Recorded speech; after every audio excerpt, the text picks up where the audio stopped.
What's up, you guys? Welcome back into iHeartRadio's official wrestling podcast, the Battleground Podcast, and it is going to be a fun time down in Florida. TNA Wrestling returns to Tampa for 2 nights of live pro wrestling, August 2nd and 3rd at the Florida State Fairgrounds. And today, joining me is somebody who is no stranger to TNA. We have the one, the only, the legendary, the Hall of Famer, Miss Gail Kim joins the show. Gail, how are you? Thank you so much. I'm great. How are you doing? I am great, and it's glad to have you on the show. Last time we had you on, there's been a lot of things that have changed since then. So let's kind of dive right into it. TNA Wrestling making a big return to Tampa for 2 nights of live action this weekend. What can fans expect from these events, and what makes Tampa a special location for TNA? Well, I'll just say definitely Tampa. We haven't been here for 11 years, I've been told. So, I mean, we've been in the Orlando area, but that's still kind of, a 2-hour drive, not too bad, but we haven't hit Tampa in a long time. I'm super excited because I feel like Florida is kind of like a historical state for, old school wrestling. And you just never know what you're going to see because we've been doing a lot of work with NXT. You never know who's going to show up this weekend. We have the Hardys back. We have Nick Nemeth as our newly crowned champion. Jordynne Grace, the hottest pro wrestler right now in pro wrestling, is Joe Hendry. He'll be there this weekend. So pretty exciting. You just never know. I think we're pretty good at, little surprises here and there. So I'm excited. Absolutely. And of course, a lot of us wrestling fans are excited to see what's going to take place this weekend. And, you mentioned Jordynne Grace, and yes. I want to go back and give you your flowers now because you've had an incredible career, both in the ring and behind the scenes.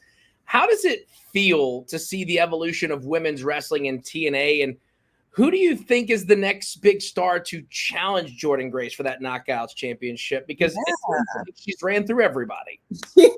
She's pretty dominant. I just love her. I love how much she's, progressed, evolutionized herself throughout the years.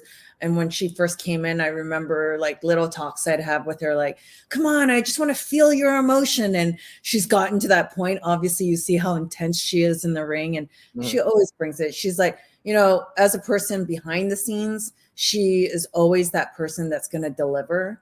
She's consistent. You're going to get a 5-star if you're going by star ratings, a 5-star match out of her. Just so proud of her. I'm proud of the Knockouts division in general, and you never know what's going to happen in the very near future. I'm dropping little seeds here. But, for example, we have a Kylan King who's been injured all year, and I'm really excited. She was going to be she was the TNA star in general, not just the women, but the men too, the star to watch for this year. So I kind of felt bad that she got injured at the very end of last year. So I know she's at home right now, hungry. And, I know when I was injured, I hated watching everyone do what I love. And I was so anxious and hungry, and I just came out of it even better. So I expect the same for her. Yeah, absolutely. Yeah. And that's a name that some wrestling fans kind of have like forgot in a way of Kylan King of being a TNA superstar, because it was like last year they announced that she had signed, and then like you said, she got injured, so she kind of got put on the shelf. But I think if anybody has the momentum, the charisma, the potential to beat Jordynne Grace and give her a run for the money, it's got to be Kylan King. I feel like Kylan's got a good shot. Yeah, I can't wait to see what she's got to bring when she comes back. But let's see. I mean, I don't know if she's going to come in rusty. I'll give her like a little bit of grace period, but I think she's going to come in strong and just kill it. No, we're excited. Hopefully that recovery for her is coming along very well. Yeah. And you mentioned, of course, the partnership right now with NXT and TNA. It seems a lot of people are talking about this thing, and it's been a hot topic lately. Yeah. How do you see this collaboration benefiting both promotions? And considering your previous experience, is it bittersweet to see WWE and TNA so strong at this moment? I honestly feel like it's just great for wrestling in general, just not for WWE and TNA. I just think because it's such a polarizing time right now, social media, a lot of people have their opinions, and wrestling's maybe exposed a little bit more. So people feel like they know it or know how wrestling works. So they're trying to predict it. And I love that you never know what's going to happen. You never know who we're going to work with. You never know what kind of dream matches you're going to get out of it. I mean, ever since the collaboration, all I see now from fans are, I want to see this person wrestle this person. And they're just excited, right? For wrestling in general. It's not this tribalism. It's just, I'm a wrestling fan. And I love to see that. Yeah, absolutely. As a wrestling fan as myself, it's fun to watch these cross promotions of this over here. Like all of a sudden you're seeing the Rascals back together on NXT, and it was a moment that you thought, could this ever happen again? And there it is. And it's an awesome moment for sure. And it just puts more eyes on the brand. And, speaking of the brand in TNA, you have always been a vocal advocate for women's wrestling. In your opinion, what are some of the biggest challenges still facing female wrestlers today, and how can the industry continue to improve on that? Yeah, I think it's definitely made huge strides. I mean, I said it, I just did an interview with Dutch Mantel not long ago, and we're talking about, he's asked me kind of a similar question. And I said, honestly, if you told me when I started wrestling and fighting for what I wanted, which was women's wrestling to be at the forefront, I never would have thought today I'd be saying this right now, that they're main eventing WrestleManias, they're main eventing Slammiversary, whatever, pay-per-views for every company. And it's not a surprise anymore. People are like, yes, they deserve the main event spot. They killed it, and they deliver, and they know that women's wrestling is strong. So I'm really happy. I would say the only thing is, and I think it's getting better too, and it's kind of more of a taboo subject, which is pay. I think that's where we can always hope that the women who are going to main event a certain night can get paid equally to the men that are going to main event a certain night. That's ultimately, I would say, once we're in that type of area where it's not something, it's just normal, then I think I'll feel pretty satisfied. Yeah, for sure. Yeah. And again, we're here to talk about TNA wrestling returning to Tampa, 2 nights of live pro wrestling this week in August 2nd to the 3rd at the Florida State Fairgrounds. You can still grab your tickets, TNAwrestling.com. You have a historical career. There's a reason why we say legendary when we mention Gail Kim's name on this show or any other wrestling show that we've done. And your contributions to TNA have been very monumental. Looking back, what are some of your proudest moments in TNA, and what legacy do you hope to leave behind once you step away from wrestling completely? Which probably won't happen because you're finding a new role to stay in it because it's something that we can tell that you love doing. One day I'll be forced out from fighting for something. And I would have fought the good fight, I just want everyone to know that I always said this about wrestling because I kind of got the same question when I was a talent in the ring. And I said, I want fans to remember my body of work. Mostly, I want them to remember me for my wrestling ability because that's what I felt like was my strength. Because, hey, I'm a realist. I know my promo skills and all those things were not the strongest when I started. I got used to it near the end. And I think, honestly, the fans, because when I entered the business, maybe a Korean woman, there were no Asians in WWE at the time. So they hadn't really seen that for a long time. And it wasn't a regular thing. So I just feel like, well, I lost my train of thought. I just had wrestler brain. The brain. Repeat the question. So just wanting to see, your thoughts looking back, some of your proudest moments in TNA, and what legacy do you hope to leave behind once? Yes. I just want them to remember that I fought for something that I really was passionate about.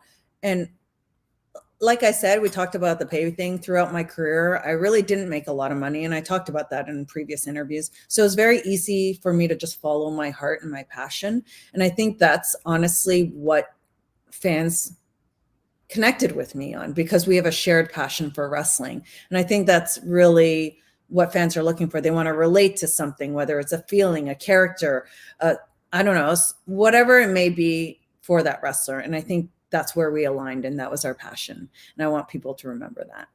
Absolutely. And that right there is a great thing to remember Gail Kim. Although she's not walking away from wrestling anytime soon, because like she said, she's going to have to be forced out to actually leave. I don't think I could ever walk out. Just not, I mean, obviously I'm totally invested in the whole roster, but obviously the knockouts division holds this kind of, because when you fight for something in the creation of it and you're able to watch it from the beginning till present day, it's just kind of hard to walk away from that, the investment, and you just care so much. And just, I care about the girls feeling good, and I want them to feel fulfilled. Absolutely. As someone who has mentored many up and coming wrestlers, especially for young female talent looking to make their mark in the industry, do you have any words of wisdom that you would like to share to them right now that's watching or listening to this? Yeah, I would say in general, just not knockouts or women's wrestling in general, I feel like what's kind of lost is this work ethic in a sense. Joe Hendry is a great example. He came from my generation though. And I think a lot of people, just because he's like the hottest thing right now, they don't realize how long Joe Hendry's been wrestling for. Mm-hmm. I mean, I wrestled with him back 15 years ago or something like that, a long time ago.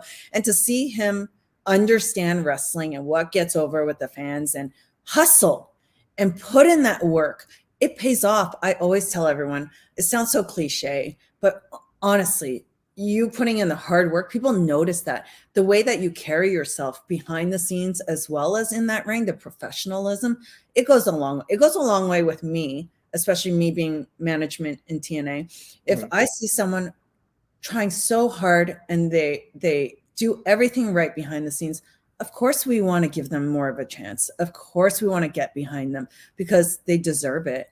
And, just try to stay humble and keep on following your passion and don't forget where you came from. Absolutely. That's some great advice. So all you people out there that are watching this that are trying to be a wrestler, take what Gail Kim just said, take it to heart, print it out, transcribe it, whatever you got to do, put it in a locker somewhere and look at that every day. I know your time is very short today with us, so I just want to wrap things up here shortly. We always like to go to ChatGPT at the end of our interviews and have the robot ask a question. Sometimes it asks stupid questions where it leaves our guests like, "What? Why did you ask that?" But the robot actually came up with something good today. Okay. If you could have any wrestler, alive or fictional, as your tag team partner in a zombie apocalypse, oh my God, who would you choose? Who is PCO? Absolutely. That guy will never die, no matter what you do to him. You can burn him. You can put a cement block through his head, and I think he just enjoys it. I think so. We watched him at an event where he had gotten busted open, had staples in his forehead, and then the next night he did a swanton off the top rope to the floor through a table, and just got up like nothing happened. I was like, bro, you have staples in your head, and you just did that on concrete. Speaking of ChatGPT, I just spoke about this too. Jordynne Grace did text me, I think 2 nights ago, and she sent me screen caps of what she asked ChatGPT. It was like, who's the greatest knockout of all time? So she sends me the screen caps, and I was at number 1 and she was at number 6. And I go, I would have put you top 3 for sure. Like I honestly think Jordynne is one of the greatest knockouts of all time. So she deserves that for sure. There's some high praises right there from Gail Kim. Jordynne's not got to live up to that expectations. When you get complimented by probably, well, actually, I'm not going to say probably, you get commented by the greatest knockout of TNA's history, Gail Kim, saying that you're going to be the great. Yeah. That's going to be some good stuff. She is absolutely, without a doubt. Well, Gail, it has been an awesome time hanging out with you today. It's been an honor to get you back on the show. We'll definitely have to do this again, and make sure everybody you stay tuned to TNA Wrestling as they return to Tampa this weekend, August 2nd and 3rd at the Florida State Fairgrounds. Tickets still available, TNAWrestling.com. See you then.